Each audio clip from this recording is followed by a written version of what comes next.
Black History Month, and you know, I have to say that I do need to learn from the experts again. You know, what is Black History Month, and I'm going to ask you from the historian point of view and from your own experience.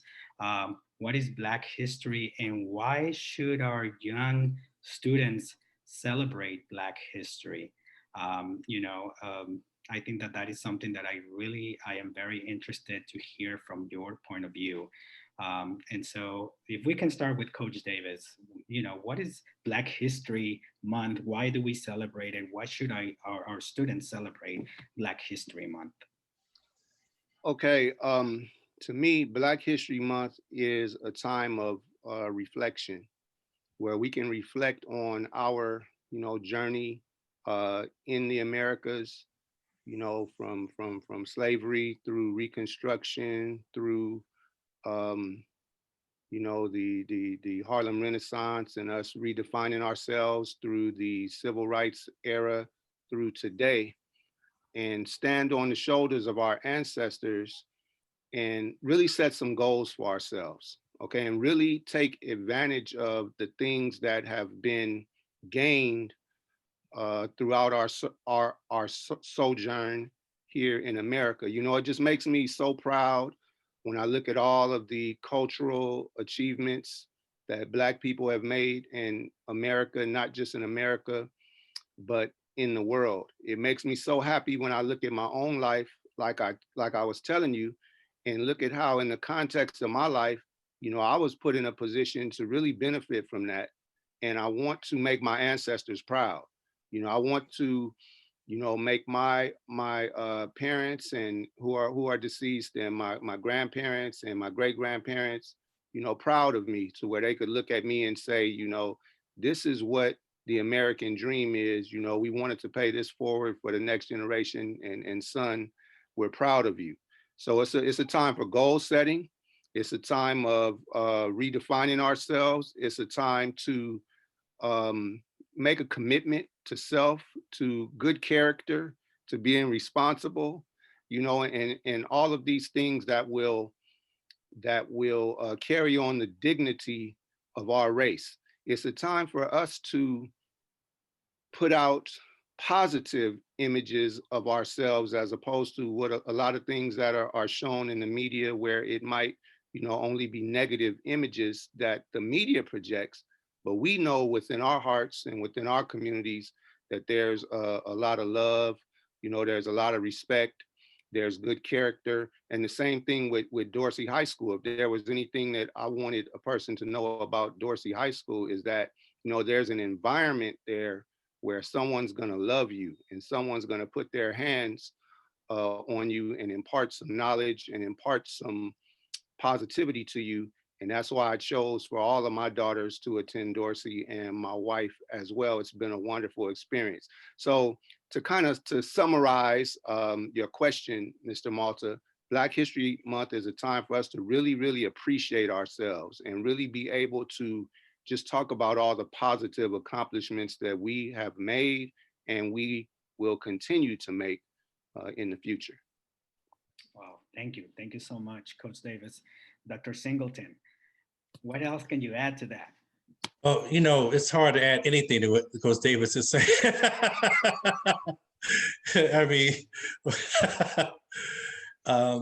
when you talk about it as a historian, when you ask the question, what is Black History Month? There are a couple of questions that you asked as a preliminary to this discussion. One of the questions you asked was, how has Black history changed? What changes in Black history have you experienced over your lifetime? Those were questions you asked. But I'll start with, what is Black history from a historian standpoint? In 1926, Dr. Carter G. Woodson first drew up the idea of celebrating the history of Black people, because he saw how Blacks were underrepresented in the books and conversations that shaped American history.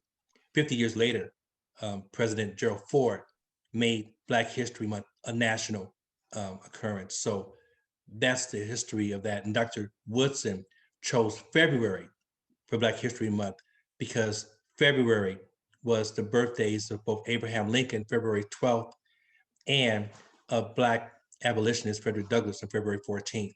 And so that's why he chose February as Black History Month. But Black history is every day. It cannot be confined or contained in a month because Blacks are making history every day. Um, and the changes that I saw and experienced personally in Black history came as a result of being at Dorsey.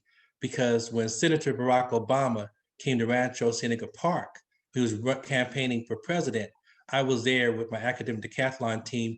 We went to see him, of course. Well, I'm tall, Black, wearing a suit. They thought I was a security. They put me on the platform with him.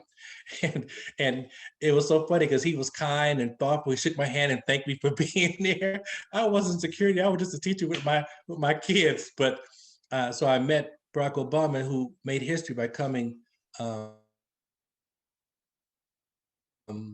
first Black president of the United States. And then a couple of years ago, I met Kamala Harris at Loyola Law School. She was there for a program. Of course, at that time, I had no idea that she would become the first Black and South Asian woman to be vice president.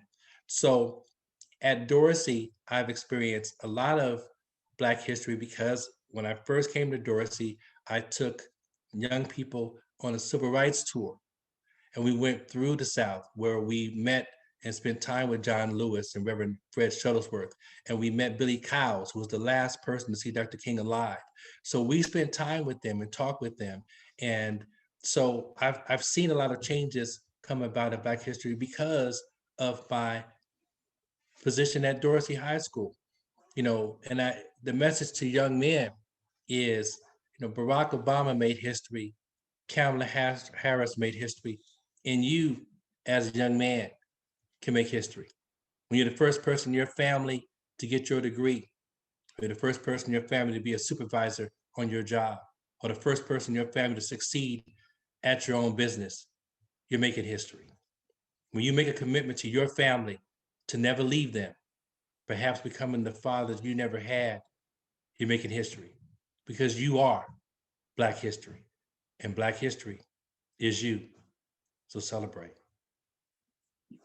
Wow. You know, again, I knew that interviewing you two was going to be uh, the best time. We can keep going, and I want to invite you to another session when we can keep discussing this, because I know that this was just the tip of the iceberg. I mean, you guys have so much to give, and just in this little time, I was just thinking, wow, we share a lot of experiences. We grew up, in different parts of the world, but yet, we are so similar, and I think that that's something that we all need. We all need to be able to understand each other and celebrate our culture, celebrate where we come from, and be able to give that to our younger generations coming in and becoming adults. I think that is something that I know both of you attempt to do on a regular basis.